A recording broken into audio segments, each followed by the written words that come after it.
உம் கை பிடிச்சு நடக்க, உம் தோள் மீது சாய், தினம் உம்மோடு பேச, நானும் சித்தம் செய்ய. என் வாழ்வெல்லாம் நீரே, என் வழியெல்லாம் நீரே, என் பலனெல்லாம் நீரே, எனக்கெல்லாமே நீரே. இயேசுவே என் நேசரே, என் வாலிபம் உமக்காகவே.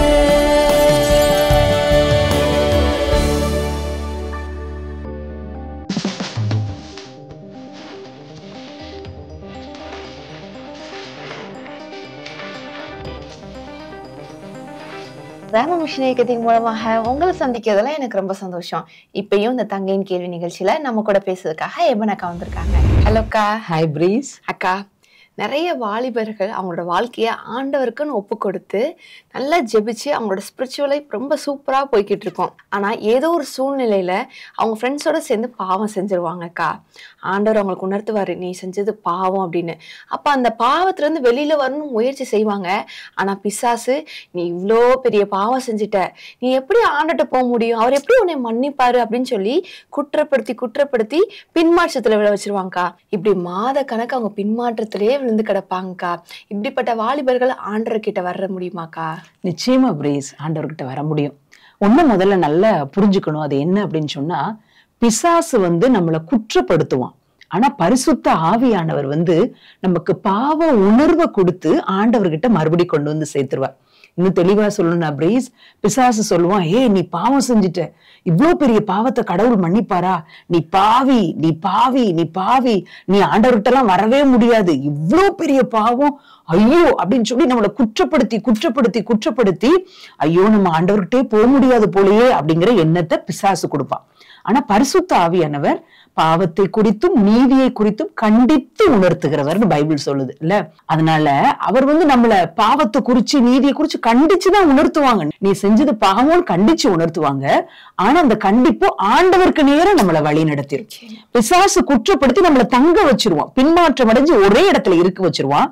பரிசுத்த ஆவியானவர் கண்டித்து உணர்த்தி ஆண்டவருக்கு நேரம் வழி நடத்திடுவாங்க பிரீஸ். கரெக்டா சொன்னேங்கக்கா. இப்படி குற்ற மனசாட்சி வரும்போது இனிமேல் நம்மளால பைபிள்லாம் வாசிக்க முடியாது, ஜெபம் பண்ண முடியாது, ஆண்டவர் நம்மளோட ஜெபத்தை கேட்க மாட்டாரு அப்படின்னு சொல்லி இந்த உணர்வுகள் அப்படியே வந்துகிட்டே இருக்கேக்கா. அதுல இருந்து எப்படி கம்மிடுறது? பிரீஸ் நல்லா கேட்டீங்க பிரீஸ். எவ்வளவு ஃபீலிங்ஸ் நமக்கு இருக்கலாம், ஐயோ நம்ம பைபிள் வாசிக்கலாமா. ஆனா உண்மை என்னன்னா, பின்மாற்றத்திலிருந்து ஒரு மனுஷனை தூக்கி எடுக்கிறது பரிசுத்த வேதாகமம் மட்டும்தான். ஆண்டவர்கிட்ட நான் எப்படி போக முடியும், பைபிளை நான் எப்படி வாசிக்க முடியும்னு நினைச்சேன்னா, வாரக்கணக்குல இருக்கிற பின்மாற்றம் மாத கணக்கா மாறும். ஆனா பைபிளை என்னன்னாலும் பரவாயில்ல, ஆண்டவர் என்கிட்ட பேசிட மாட்டாரா அப்படின்னு சொல்லி பைபிளை வாசிக்கும் போது எவ்வளோ பெரிய பாவியும் ஆண்டவர் தூக்கி எடுத்திருக்கிறாரே, என்ன தூக்கி எடுக்க முடியும் அவரால அப்படின்னு வேத வசனத்தின் மூலமா ஆண்டவர் அழகா அவரோட இடைபெற்றுவார். அதனால பிசாசு நிக்க வச்சிருவான். பைபிள் வசனம்னா நம்மள ஆண்டவருக்கு நேரம் நம்மளை கூட்டிட்டு போகும் பிரீஸ். அதனால எந்த சூழ்நிலையிலும் பைபிள் வசனத்தை நம்ம விட்டுறவே கூடாது. சோர்வா இருக்கலாம், ரொம்ப டல்லாயிரும், ஆனாலும் பைபிள்ல ஒரு வசனத்தையாவது இன்னைக்கு வாசிக்கணும். அந்த பைபிள் ரீடிங்க விட்டோம் அப்படின்னு சொன்னாலே நம்ம தங்கி விடுகிறவங்களா நம்ம மாறிடுவோம் பிரீஸ். அப்புறம் இன்னொரு உற்சாகமூட்டுகிற செய்தி என்ன அப்படின்னு சொன்னா, ஜீசஸ் சொல்றாங்க, என்னிடத்தில் வருகிற ஒருவனையும் நான் புறம்பே தள்ளுவதில்லை இல்ல. அந்த இளைய குமாரன் ஓமே அததான் சொல்லுது. அந்த கெட்ட குமாரன் நம்ம சொல்றோம்ல, அப்பாட்ட இருந்து ஆஸ்தி எல்லாம் வாங்கிட்டு போற கெட்ட குமாரன் மறுபடியும் அப்பா கிட்ட திரும்பி வர்றான், பாவ உணர்வு அடைகிறான், என் தகப்பனிடத்திற்கு போய் அப்படின்னு சொல்லி மன்னிப்பு கேட்பேன்னு சொல்லி வர்றான். அப்போ அப்பா ரொம்ப கோபத்துல இருந்தாரா அல்லது துக்கத்தோட அவனுக்காக வெயிட் பண்ணிட்டு இருந்தாரா பிரீஸ்? துக்கத்தோட தானே. Correct breeze. என் மகன் போயிட்டான், வரட்டும், கையில கிடைக்கிறத வச்சு அவனை அடிக்கிறேன்னா நினைச்சாரு? இல்லவே இல்லை. அவன் மறுபடியும் வரும்போது துக்கத்தோட இருந்தது உண்மைதான். ஐயோ என் பிள்ளை என்னை விட்டு போயிட்டானே அப்படிங்கிற துக்கம் இருந்துச்சு. ஆனா மறுபடியும் வரும்போது ஏற்றுக்கொண்டான் இல்ல.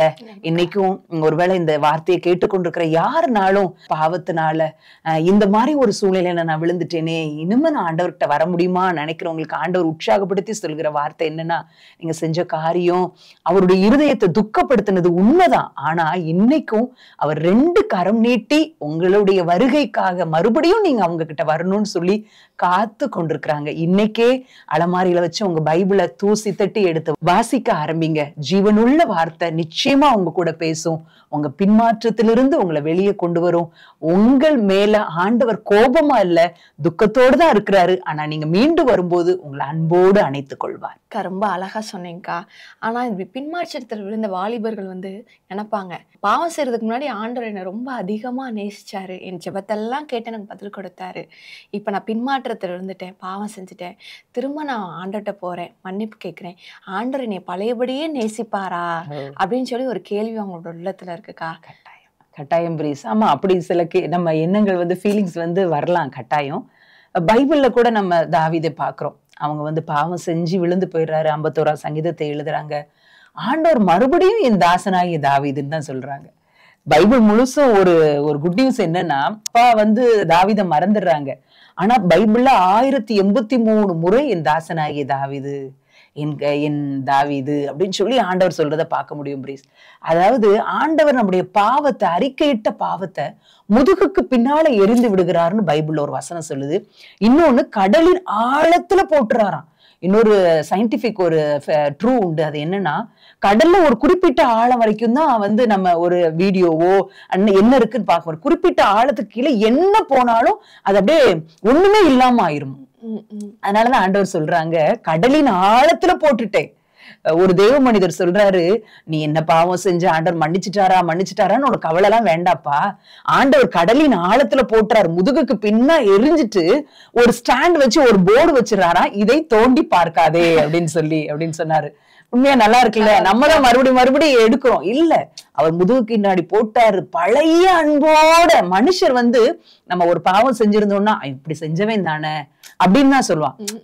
சகையு ஆண்டவரை பார்க்கும்போது கூட மக்கள்லாம் சகைவை எப்படி பார்த்தாங்கன்னா, அவன் பாவியான மனுஷன், ஆயக்காரன். ஆனா ஆண்டவர் அந்த எந்த பேரையும் சொல்லல, பேரை சொல்லி சகைவேன்னு கூப்பிடுறாரு.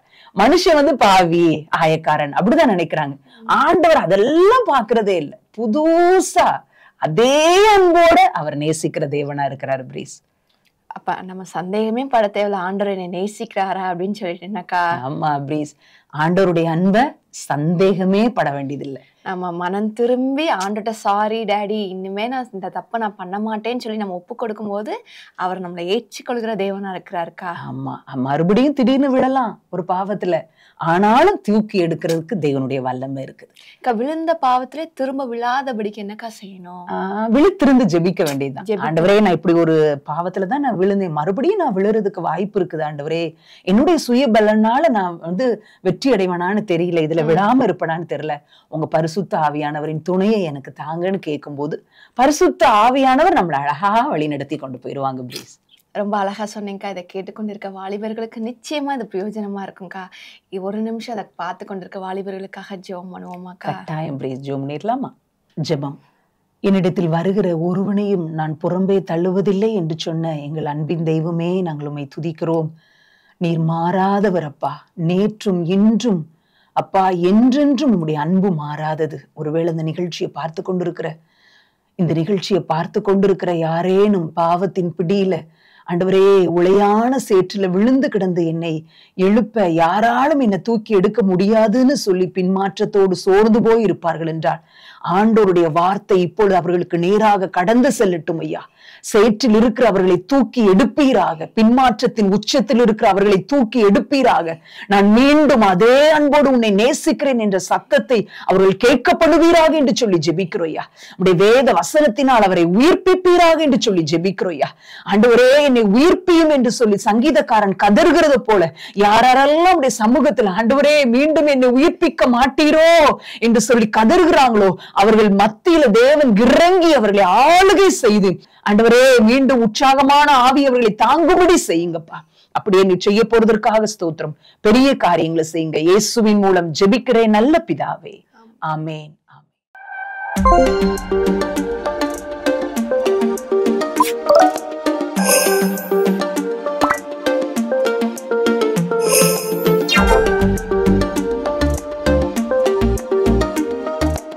இயேசு கிறிஸ்துவின் இனிதான நாமத்தினாலே கிராம மிஷனரி இயக்கத்தின் சார்பாக கண்மணியை கேள் என்ற இந்த வாலிபர்களுக்கான சிறப்பு நிகழ்ச்சியில உங்களை சந்திக்கிறதுல எனக்கு ரொம்ப சந்தோஷம். இந்த வாலிப வயசை எப்படி சொல்லுவாங்க அப்படின்னா, பலவான்கள் கையில் இருக்கிற அம்புகளுக்கு ஒப்பானதான் இந்த வாலிப பருவம். இப்போ இந்த வாலிப வயதுல ஆண்டவருக்காக நம்ம எதெல்லாம் செய்து கொண்டு இருக்கிறோம், நம்ம இந்த உலகத்துக்காக எதையெல்லாம் செய்து கொண்டு இருக்கிறோம் அப்படின்னு சொல்லி ஏசப்பா பார்த்துட்டே இருக்கிறாங்க. எல்லா நாட்களிலும் நீங்க இயேசுவுக்கு உங்க வாலிபத்தை கொடுக்கும் பொழுது நிச்சயமாக அது ரொம்பவே ஆசீர்வாதமா இருக்கும். அருமையான தம்பிமார்களே, தங்கைமார்களே, நீங்க நினைக்கலாம் இந்த ஏஜ் தான் நான் ரொம்ப சந்தோஷமா, நான் ரொம்ப மகிழ்ச்சியா இருக்கக்கூடிய ஒரு ஏஜ். இதுல போய் நான் இன்னும் ஆண்டவருக்காக ஆண்டவருக்காக அப்படின்னு சொல்லிக்கிட்டே இருக்கிறீங்களே அப்படின்னு சொல்லி நீங்க நினைக்கலாம். உண்மையிலேயே நீங்க ஒரு கடைக்கு போய் ஒரு பொருள் வாங்குறீங்க அப்படின்னு சொன்னா, அந்த பொருள் வாங்குறதுக்கு முன்னாடி நீங்க என்ன செய்வீங்க? பின்னாடி திருப்பி பார்ப்பீங்க. எக்ஸ்பிரி டேட் இருக்குதா? டேட்டு முடிஞ்சிருச்சா? ஒரு சாப்பிட்ற ஐட்டமா இருந்தாலும் சரி, அல்லது உங்களோட ஸ்கின்னுக்கு போடுற ஒரு லோஷன், ஒரு பவுடர், ஒரு லிக்யூடு எதுவா இருந்தாலும் அது டேட்டு முடிஞ்சிருச்சா அப்படின்னு சொல்லி நீங்க பார்ப்பீங்க. அதே போலதான் இந்த உலகத்துல நம்ம வாழ்ற வரைக்கும் தான் நம்ம ஆண்டவருக்காக செய்ய முடியும். இந்த உயிர் போயிருச்சு அப்படின்னா அது எக்ஸ்பிரி டேட் ஆனது மாதிரி. நம்ம என்ன செஞ்சாலும் அதுக்கு பிரயோஜனமே இல்லை. ஒரு மனிதன் அவர் செய்யற ஜெபத்துக்கு எக்ஸ்பிரி டேட் முடிஞ்சிருச்சு, அவர் உணர்வடைகிற அந்த பாவ உணர்வுக்கு எக்ஸ்பிரி டேட் முடிஞ்சிருச்சு, அவர் நினைக்கிற அந்த ஆத்தும பாரத்துக்கு எக்ஸ்பிரி டேட் முடிஞ்சிருச்சு. நீங்க ஒருவேளை இந்த வாலிப வயதுல செய்கிற எந்த காரியத்திலையும் ஒரு பெர்ஃபெக்ட் இருக்கும், ஒரு புத்துணர்வோட புது பலத்தோட நான் எதையும் செய்து முடிக்கணும் அப்படின்னு சொல்லி நீங்க நினைப்பீங்க. அதே போலதான் தம்பி தங்கச்சி, இந்த வாலிப வயதுல இயேசுக்காக உன்னோட ஃபுல் எனர்ஜியை, உன்னோட முழு உழைப்பை, உன்னோட முழு பலத்தை ஆண்டவருக்கு கொடுக்கும் பொழுது அது மிகுந்த பிரயோஜனமான ஒரு ஆசீர்வாதமான ஒரு வாழ்க்கையா இருக்கும். இந்த நாள்ல கூட உங்ககிட்ட என்ன பேசலாம் அப்படின்னு சொல்லி நான் நினைத்து கொண்டிருந்த பொழுது ஆண்டவர் என்னுடைய உள்ளத்துல போட்ட ஒரு வார்த்தை, ஒன்ஸ் அகெயின் லார்ட், இன்னும் ஒரு விசை, இன்னும் ஒரு முறை அப்படின்னு சொல்லி, ஒரு வாய்ப்புக்காக, ஒரு தருணத்திற்காக, ஒரு விசை எனக்கு இரக்கம் செய்யும் என்று சொல்லி ஒரு மனிதன் மன்றாடி ஜெபிக்கிறான். ஆனா அந்த ஜெபம் எக்ஸ்பிரி டேட் முடிஞ்சிருச்சு. அது என்ன ஜெபம்? அது யார் அந்த மனிதன் அப்படின்னு சொல்லி தானே நீங்க நினைக்கிறீங்க. நிச்சயமா அந்த ஒரு மனிதனை பத்தி தான் இந்த நாள்ல நம்ம தியானிக்க போகிறோம். அந்த மனிதன் யார் அப்படின்னு சொன்னா, நீங்க எல்லாம் சண்டே கிளாஸ்ல அந்த ஸ்டோரியை கேட்டிருப்பீங்க, நிறைய சர்ச்சஸ்ல நீங்க அந்த மெசேஜ் எல்லாம் கேட்டிருப்பீங்க. யார் அப்படின்னு சொன்னா, ஐஸ்வர்யமுள்ள ஒரு மனிதன்.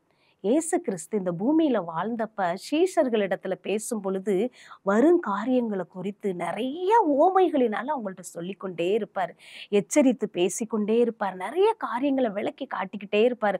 நீங்க உண்மையுள்ளவனா இருக்கணும் அப்படிங்கிறத குறித்து ஒரு காரியத்தை சீஷர்களுக்கு சொல்லணும் அப்படின்னு சொன்னா ஒரு ஓமைகள்னால அவங்களுக்கு சொல்லுவாரு, ஒரு ஸ்டோரி மூலமா அவங்களுக்கு சொல்லுவாரு. அதே போலதான் சீஷர்கள்ட்ட பேசிக்கொண்டு இருக்கும் பொழுது ஒரு காரியத்தை இயேசு கிறிஸ்துவே சொல்றாரு. என்ன காரியத்தை சொல்றாரு அப்படின்னு சொல்லி நீங்க பாத்தீங்கன்னா, லூக்கா எழுதின சுவிசேஷம் 16ஆம் அதிகாரம் 19ஆம் வசனத்திலிருந்து 31வது வசனத்துல வரைக்கும் இந்த சம்பவம் எழுதப்பட்டு இருக்கிறது.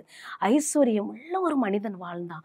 அவர் ரொம்ப காஸ்ட்லியான உடை தான் உடுத்துவாரு, நல்ல சம்பிரமமாய், அதாவது நல்ல சூப்பராய், கவலை இல்லாம, எந்த ஒரு கஷ்டம் இல்லாம, பணத்துக்கு கவலை இல்லை, ஆஸ்திக்கு கவலை இல்லை, சொத்துக்கு கவலை இல்லை, சுகத்துக்கு கவலை இல்லை, இப்படி தன்னுடைய வாழ்க்கையில எல்லா இன்பத்தையும் அனுபவித்து கொண்டிருந்த ஒரு ஐஸ்வர்யம் உள்ள ஒரு மனிதன் இருந்தான்.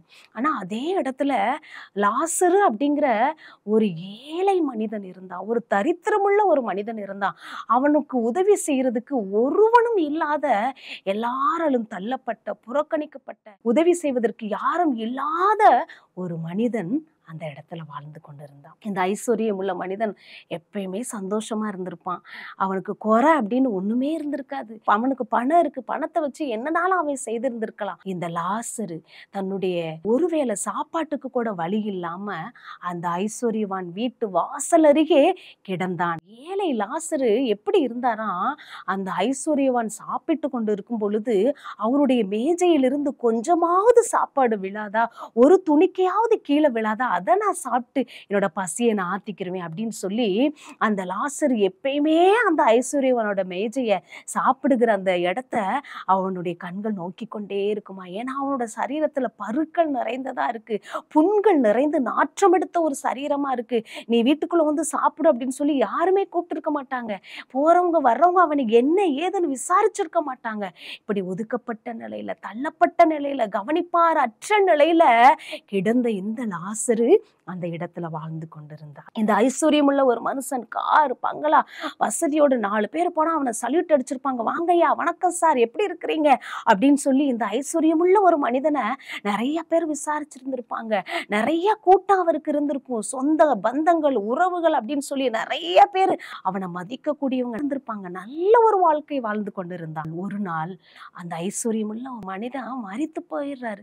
அவரை பார்க்கறதுக்கு நிறைய கார்ல வந்து மாலை போடுறதுக்கு நிறைய பேர் வர்றாங்க. கூட்டம் கூட்டமா அந்த ஊரே ஸ்தம்பித்து போகிற அளவுக்கு அந்த ஐஸ்வர்யவான் மரணத்தை பார்க்கறதுக்கு நிறைய ஜனங்கள் வந்திருக்கலாம். நிறைய வசதி படைச்சவங்க வந்திருக்கலாம். மாலைனா மாலை, அவ்வளவு நிறைய மாலை. இந்த மனுஷனுக்கு போல மாலை யாருக்குமே வரல அப்படின்னு சொல்ற அளவுக்கு இந்த ஐஸ்வர்யவானோட மரணம் ரொம்ப ஜேஜேன்னு இருந்திருக்கலாம். அவன் மரித்தான். மரித்ததுக்கு அப்புறம் அவனுடைய ஆத்துமா அப்படியே நரகத்துக்கு கொண்டு போய் போடப்பட்டிருக்குது. அதே நேரத்துல இந்த லாசரு உடலெல்லாம் புண்களால் நாற்றம் எடுத்து யாராலும் கவனிப்பாரிட்டு கிடந்த இந்த லாசரு அவரும் ஒரு நாள் மரிக்கிறார். அவரோட மரணம் எப்படி இருந்தது தெரியுமா? யாரும் அந்த ஒரு டெட் பாடியை கூட தூக்கி போட ஆள் இல்லைங்க. ஆனா பரலோகத்துல இருக்கிற தேவ தூதர்கள் அவனுடைய ஆத்துமாவை அப்படியே எடுத்துக்கொண்டு போறாங்க.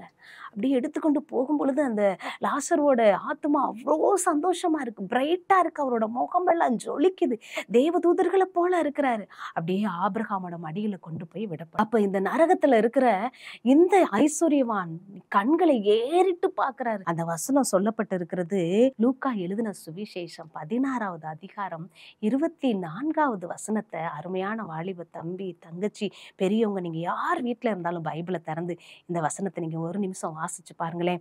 என் கூட சேர்ந்து வாசிக்கலாமா? அப்பொழுது அவன், தகப்பனாகிய ஆபிரகாமே, நீர் எனக்கு இறங்கி லாசரு தன் விரலின் நுனியை தண்ணீரில் தோய்த்து என் நாவை குளிர பண்ணும்படி அவனை அனுப்ப வேண்டும்.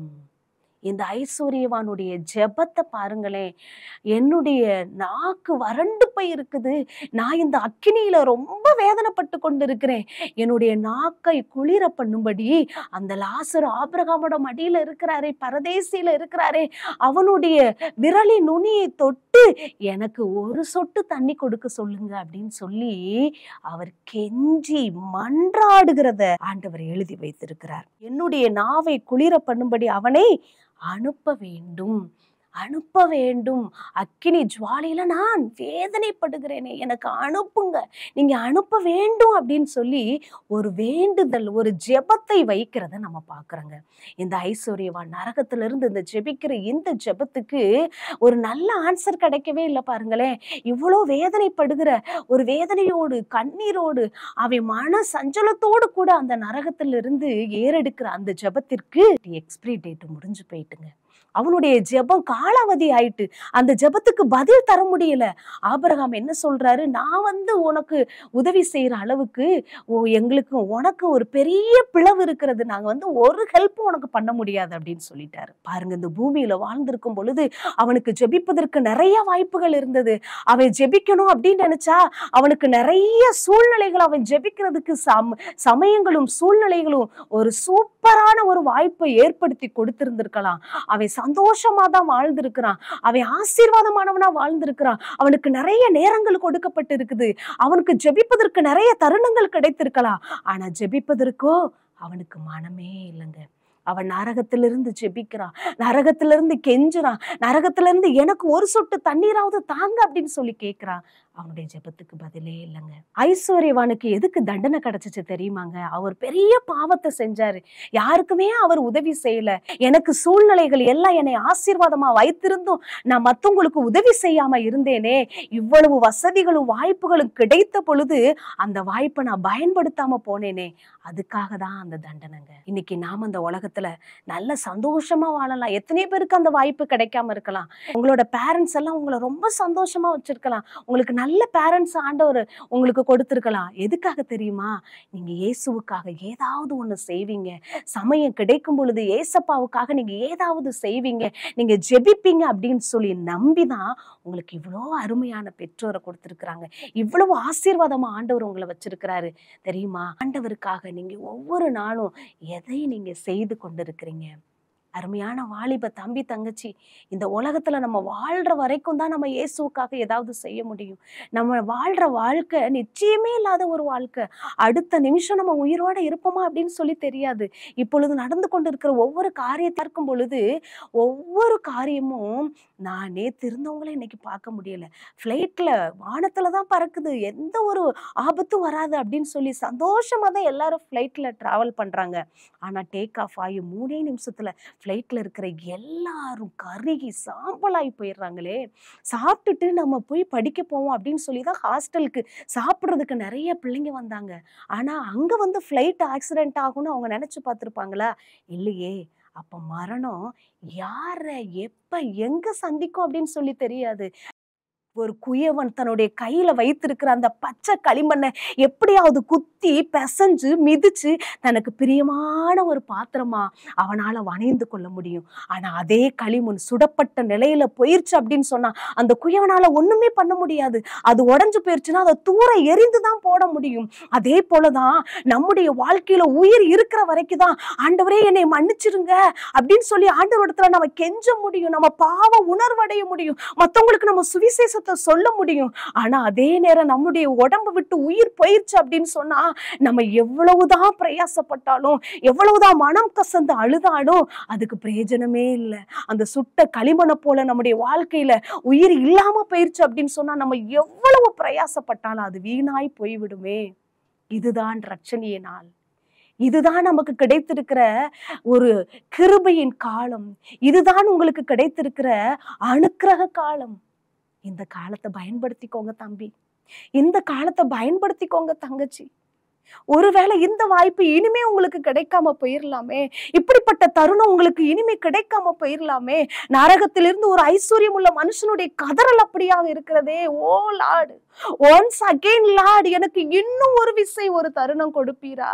எனக்கு இன்னும் ஒரு விசை ஒரு முறை எனக்கு இரக்கம் செய்வீரா என்று சொல்லி நரகத்திலிருந்து ஜெபிக்கிற ஒரு மனிதனுடைய கதறலை பார்க்கிறோம்.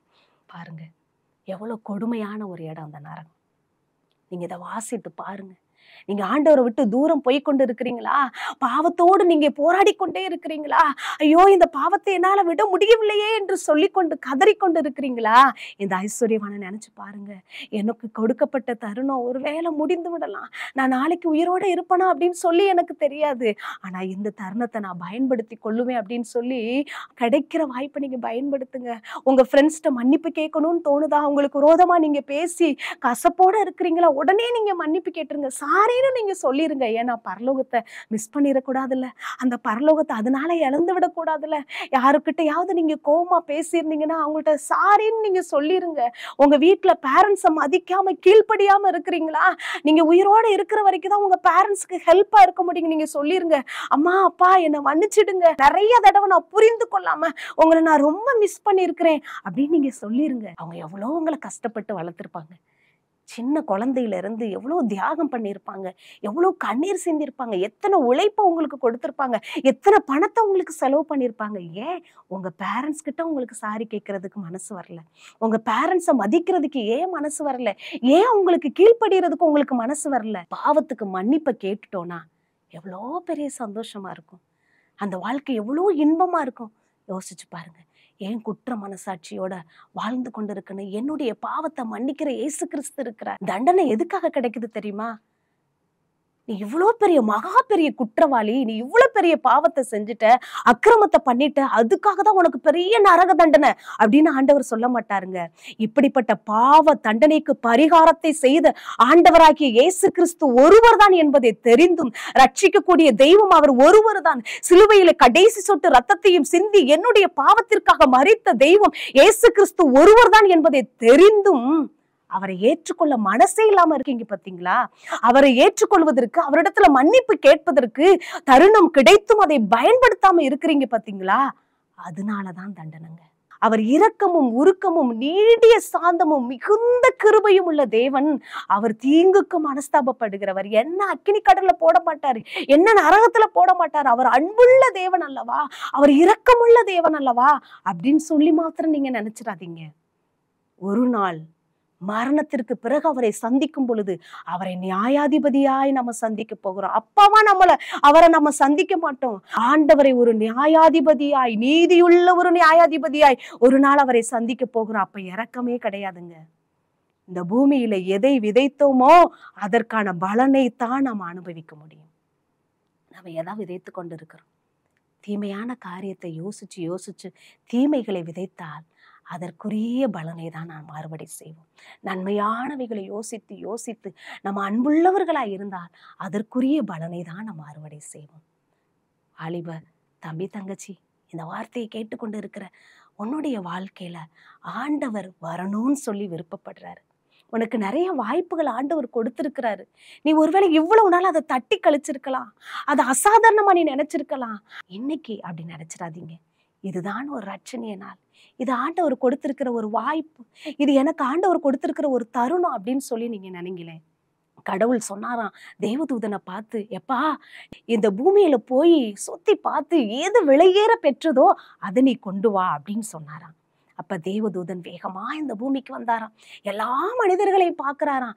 எல்லாரும் பிஸியா இருக்காங்க. காலையில வேலைக்கு போறவங்க சாயந்தரம் தான் வர்றாங்க, அடுத்து நைட்டு ஃபுல்லா வேலை பாக்குறாங்க. இவங்கெல்லாம் எதுக்காக இப்படி ஓடி ஓடி உழைக்கிறாங்க இந்த மனுஷங்க அப்படின்னு சொல்லி பார்த்தா பணம் சம்பாதிக்கிறதுக்கு. அப்ப இந்த பணம் தானே எல்லாத்துக்கும் பிரயோஜனமா இருக்கு அப்படின்னு சொல்லிட்டு கட்டுக்கட்டா அடுக்கி வைத்திருக்கிற பணத்தை நம்ம எடுத்துட்டு போய் கடவுள்கிட்ட கொடுக்கலாம். இதுதான் இந்த உலகத்துல வெளியேற பெற்றது அப்படின்னு சொல்லிட்டு அந்த பணத்தை எடுக்கிறதுக்காக போனாராம். பணத்தை எடுக்கும் போதுதான் அவருக்கு ஞாபகம் வருதான், சே இந்த பணத்தை எல்லாம் பரலோகத்துல காகித பேப்பர் மாதிரி சுருட்டி டஸ்ட்பின்ல போடுவாங்க, இதை போய் எப்படி தேவனுக்கு முன்னாடி நான் கொண்டு போக முடியும் அப்படின்னு சொல்லிட்டு சரி இன்னும் என்னவா இருக்கும் அப்படின்னு சொல்லி எல்லா இடத்தையும் சுத்தி சுத்தி பாக்குறாரு. பெண்களை பார்த்தா எப்பயுமே ஜுவல்ஸ் கடையில கூட்டம் கூட்டமா இருக்கிறாங்க. காதுல போட, கழுத்துல போட, கையில போட அப்படின்னு சொல்லி ஜுவல்ஸ் கடையில கூட்டம் கூட்டமா பெண்கள் இருக்கிறாங்க. எதுக்கு இந்த பெண்கள் இப்படி அலமோதிக்கிட்டு போறாங்க அப்படின்னு சொல்லி பார்த்தா நகை வாங்குறதுக்கு. அப்ப இந்த ஜுவல்ஸ் நகை தான் ரொம்ப விலையேற பெற்றது அப்படின்னு சொல்லி நிறைய ஜுவல்ஸ் எல்லாம் குவிக்கப்பட்டிருக்கிற ஒரு இடத்துல போய் அந்த ஜுவல்ஸ் அள்ளி கொண்டு போவோம்னு சொல்லி அள்ளி கொண்டு போறதுக்கு முன்னாடி அந்த தேவதூதனுக்கு ஞாபகம் வந்ததா, சே இதெல்லாம் ரோடு போடுறதுக்குள்ள யூஸ் பண்ணுவாங்க, இது எல்லாரோட காலுக்கு கீழே கிடக்கும், இதை போய் எப்படி நான் தேவனுக்கு முன்னாடி விலையேற பெற்றதுன்னு சொல்ல முடியும் அப்படின்னு சொல்லி அதையும் போட்டுட்டு போயிட்டாராம். சுத்தி சுத்தி பாக்குறாரு. ஐயோ கடவுள் சொன்ன அந்த ப்ராஜெக்டை முடிக்க எனக்கு ஒண்ணுமே இல்லையே. எல்லா இடத்தையும் சுத்தி சுத்தி பார்த்தாராம். ஒரே ஒரு ரூம்குள்ள இருந்து ஒரு மனிதனுடைய அழுகிற சத்தம் கேட்டுச்சான். யார் இந்த மனுஷன் இப்படி தேம்பி தேம்பி அழுகிறானே அப்படின்னு சொல்லி அப்படியே அந்த தேவதூதன் அந்த ரூம்ல போய் பார்த்தாராம். ஒரு மனிதன் அப்படியே தேம்பி தேம்பி அழுதாரு. ஆண்டவரே பாவியா இருக்கிற என் மேல கிருபையா இருங்கப்பா, நான் மகா பெரிய பாவி ஆண்டவரே, என்னுடைய ரத்தத்தினால கழுவுங்கப்பா, என்னை நீங்க நம்புங்கப்பா, என்னை நீங்க பயன்படுத்துங்கப்பா அப்படின்னு சொல்லி தன்னுடைய பாவ நிலையை உணர்ந்து கதறி கதறி அழுது கொண்டு இருக்கிற அந்த மனிதனை பார்த்து இந்த தேவதூதனுக்கு ரொம்ப ஆச்சரியமா இருந்ததாம். அவர் கண்கள்ல இருந்து கட கட கட கடன்னு அப்படியே கண்ணீர் ஊற்றிக்கொண்டே இருக்குதான். அந்த கண்ணீரை பார்த்தோன்னு அந்த தேவதூதனுக்கு ரொம்ப ஆச்சரியம். அப்படியே பக்கத்துல போய் பாக்குறாரு. அந்த கண்ணீர் ஒவ்வொரு சொட்டா வடிய வடிய அவருக்கு ஞாபகம் வந்ததா, ஆமல்ல இந்த கண்ணீரை தானே தேவன் கவுண்ட் பண்ணி வச்சிருக்கிறாரு, துருத்தியில இந்த கண்ணீரை வச்சிருக்கிறாரு அப்படின்னு சொல்லி அவர் கண்ணத்துல இருக்கிற வடிந்த கண்ணீரை தரையில விழவிடாம தன்னுடைய கைகள் அப்படியே பிடிச்சாராம். கைகள்ல பிடித்து கொண்ட அந்த தேவதூதனுக்கு ரொம்ப சந்தோஷமாயிட்டான். இதை நான் கடவுள்கிட்ட கொண்டு போனேன்னா சந்தோஷப்படுவாரு. ஏன்னா பரலோகத்தின் பார்வையில இதுதான் விலையேற பெற்றது, இதுதான் பரலோகத்தின் பார்வையில விலை மதிக்க முடியாத சொத்து அப்படின்னு சொல்லி அந்த கண்ணீர் அப்படியே பிடித்து கொண்டு பரலோகத்துக்கு கொண்டு போனாராம். ஒருவேளை இது ஒரு கற்பனையான கதை தான், ஆனா இதுதாங்க நிதர்சனமான உண்மை.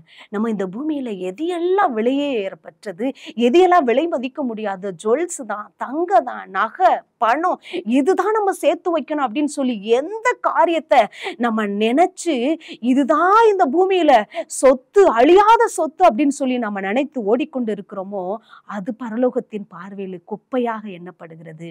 இவங்கதான் அழுது கொண்டே இருப்பாங்க அப்படின்னு சொல்லி நம்ம கண்ணீரை ஒரு பொருட்டாகி நினைக்காம இருக்கிறோமோ, என்னைக்கு அந்த கண்ணீருக்கு ஒரு வேல்யூவே இல்லாம நம்ம அந்த கண்ணீரை பார்க்கிறோமோ, அந்த கண்ணீர் தான் பரலோகத்துல விலையேற பெற்றதாய் பார்க்கப்படுகிறது. தேவனுடைய பார்வையில கணக்கு வைத்து அதை தூத்தியிலே சேமித்து வைக்கிற அளவிற்கு அந்த கண்ணீரின் ஜெபம் பலனுள்ளதா இருக்கிறது. தேவனுடைய பார்வையில் அது அற்புதமானதா இருக்கிறது. அருமையான வாலிப தம்பி தங்கச்சி, இந்த பூமியில இருக்கிற வரைக்கும் நம்ம பாவ உணர்வடைந்து ஜெபிக்கிற அந்த ஜெபத்திற்கு மேன்மையே வேறங்க. ஆண்டவருடைய சமூகத்துல வடிக்கிற அந்த கண்ணீரின் ஜெபத்திற்கு கிடைக்கிற ஒரு பலனே வேற, மகிமையானது அது. அதை செஞ்சிருங்க தம்பி, அதை செஞ்சிருங்க தங்கச்சி. பாவ உணர்வு அடையணுமா, பாவத்தை குறித்து மனம் திரும்பணுமா, இன்னைக்கே நீங்க கேளுங்க. உங்களோட ஜெபமோ உங்களுடைய பாவ உணர்வோ எக்ஸ்பிரி டேட் ஆயிடக்கூடாது, அது காலாவதி ஆயிடக்கூடாது. அடுத்ததா பாருங்களேன், இந்த மனிதனுக்குள்ள எப்படிப்பட்ட ஒரு பாரம் இருக்குது அப்படின்னா, அவனுடைய இருதயத்துல ஒரு ஆத்தும பாரம் இருக்குது. அவன் ஆத்தும பாரத்தோட கேட்கிறான், ஆண்டவரை நோக்கி ஜெபிக்கிறான். நரகத்துல இருக்கிற ஒரு மனிதனுக்கு எல்லாம் தெரியுது. அந்த இருதயம் அந்த ஆத்துமா உணர்வடைகிறது. அவன் நினைக்கிறான், அந்த ஆபிரகாமை பார்த்து கேட்கிறான், ஆபிரகாமே, நான் தான் இங்க வேதனைப்படுறேன், ஆனா என்னுடைய சகோதரர்கள் என்ன மாதிரி தான் வாழ்ந்து கொண்டு இருக்கிறாங்க, சுகபோகமா இருக்கிறாங்க, அவங்களுக்கு நீங்க இந்த லாசருவை அனுப்புங்களே அப்படின்னு சொல்லி கெஞ்சுறாரு. பாருங்க, ஆத்தும பாரம் அவருக்கு இருக்க.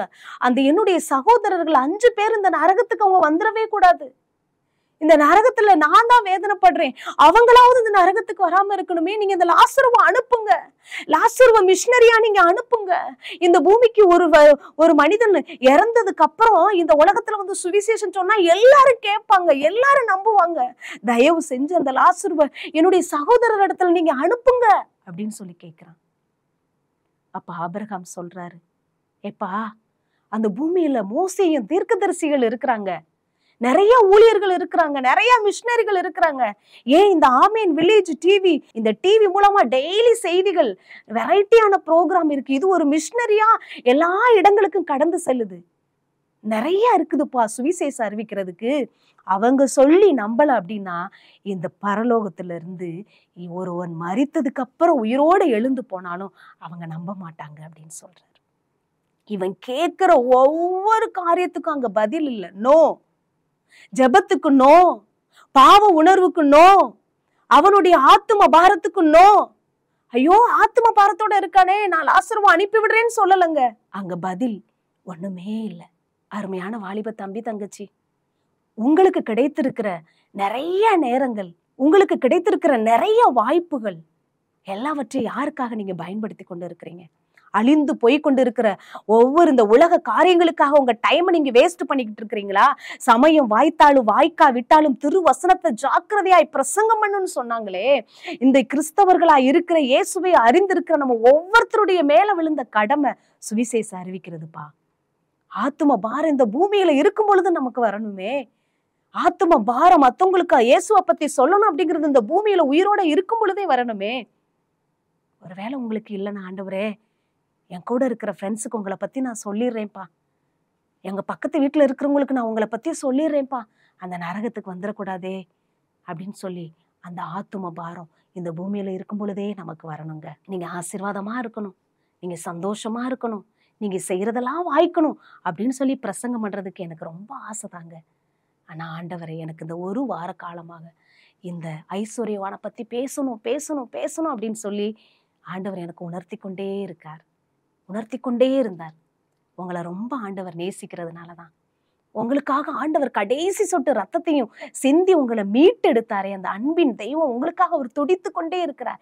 என் பிள்ளை எப்பொழுதாவது எனக்காக பிரயாசப்படாதா அப்படின்னு சொல்லி உங்களை பார்த்து அவர் ஏங்கி கொண்டே இருக்கிறார். உங்களுக்கு கிடைச்ச அந்த தருணத்தை மிஸ் பண்ணிடாதீங்க. ஒரே ஒரு தருணம் திரும்ப கிடைக்காது. இதை நீங்க பயன்படுத்தும் பொழுது ஆண்டவர் உங்களை அநேகருக்கு ஆசீர்வாதமாய் பயன்படுத்துவார். கண்களை மூடி நாம் ஜெபிப்போமா? ஆண்டவரே, இந்த தருணத்தை போல வேறு ஒரு தருணம் எங்களுக்கு கிடைக்காம போயிடலாம்ப்பா. எங்களுக்கு கிடைத்திருக்கிற ஆண்டவரே ஒவ்வொரு வாய்ப்புகளையும் நாங்க உமக்காக பயன்படுத்த உதவி செய்யுங்கப்பா. இந்த வாலிபத்தை நாங்க வீணா வேஸ்டா கழித்து விடாதபடிக்கு ஆண்டவரே, இந்த வார்த்தையை கேட்டுக்கொண்டிருக்கிற ஒவ்வொரு வாலிபர்களும் உமக்காக எழும்பட்டும் ஆண்டவரே. இந்த வாலிப நாட்களை உமக்காக யூஸ் பண்ணட்டும்பா. பரலோக ராஜ்யத்துல ஒரு மிகுந்த பலனை சம்பாதிக்கிறவர்களாய் ஒவ்வொருவரையும் நீங்க மாற்றுங்கப்பா. அந்த ஐஸ்வர்யவான் நரகத்திலிருந்து கதறினதை போல யாரும் கதறிடக்கூடாதுப்பா. யாரும் அந்த நரகத்துல போய் விழுந்து விடக்கூடாது சுவாமி. ஆண்டவரே, இந்த வார்த்தையை கேட்டுக்கொண்டு இருக்கிற ஒவ்வொருவரையும் உயிர்ப்பியும் ஆண்டவரே. அப்பா, இந்த பூமியில இருக்கும் பொழுதே ஜெபிக்கிறவர்களாய் மாற்றுங்கப்பா. இந்த பூமியில இருக்கும் பொழுதே ஆண்டவரே ஆத்தும ஆதாயம் செய்கிறவர்களாய் மாற்றுங்கப்பா. இந்த பூமியில இருக்கும் பொழுதே பாவத்திற்காக மனம் வருந்தி ஜெபிக்கிறவர்களாய் நீங்க மாற்றுங்க சுவாமி. ஒவ்வொருவரையும் கர்த்தர் நீங்க அப்படியே உம்முடைய நாம மகிமைக்காக எடுத்து பயன்படுத்துகிறதற்காக நன்றி அப்பா. எங்க ஜெபத்தை கேட்டு கர்த்தர் பெரிய காரியங்களை செய்து உம்முடைய நாமத்தை மகிமைப்படுத்தும். துதிகன மகிமை எல்லாம் உமக்கு செலுத்துகிறோம். இயேசு கிறிஸ்துவின் நாமத்தில் ஜெபிக்கிறோம் ஜீவனுள்ள நல்ல பிதாவே. ஆமென்.